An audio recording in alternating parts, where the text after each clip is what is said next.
Monsignor Giuseppe Liberto qui a questo nuovo appuntamento di Cori in Concordia, una 3 giorni che si apre oggi proprio qui al Tempio della Concordia. Siamo alla 14ª edizione e pare che ogni anno non debba farsi per motivi che tutti sappiamo, però ogni anno succede il miracolo che bisogna realizzare questa meravigliosa manifestazione originale. Noi non veniamo qui per fare né sceneggiate né teatrini e compagnia varia, veniamo qui per testimoniare la pace e la concordia. Tra l'altro quest'anno 25 anni da quando Giovanni Paolo II laggiù cominciò a cantare sulla concordia e a dire quelle parole meravigliose. Quindi anche noi dobbiamo ricordare annualmente questo momento straordinario.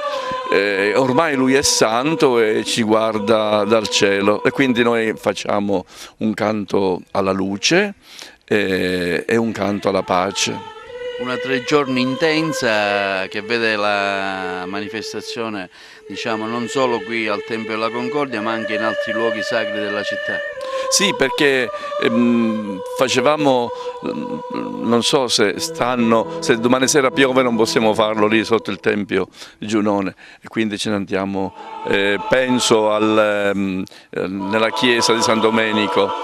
E poi dopo domenica mattina il Vescovo presiederà la celebrazione della Santa Messa e chiuderemo con questo magnifico ricordo. Ogni anno abbiamo dato un tema a questa manifestazione, anche per dire noi non veniamo qui per fare spettacolo, ma per dare una testimonianza alla luce, alla pace, alla concordia.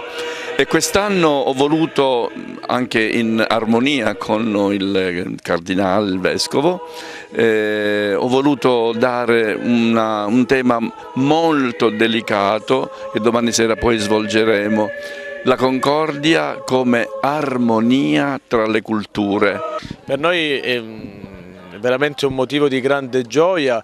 Abbiamo accolto questo invito che ci è stato rivolto dal maestro Giuseppe Liberto, che ormai da tanti anni abbiamo la gioia di avere nostro ospite in Calabria. Lo invitiamo per diverse manifestazioni, lui viene spesso lì, quindi nel momento in cui ci ha invitato noi l'abbiamo veramente accolto con immenso piacere. È bello ritrovarsi anche con questi amici che così ci hanno ben accolto in questo scenario spettacolare unico al mondo, quindi siamo veramente felici.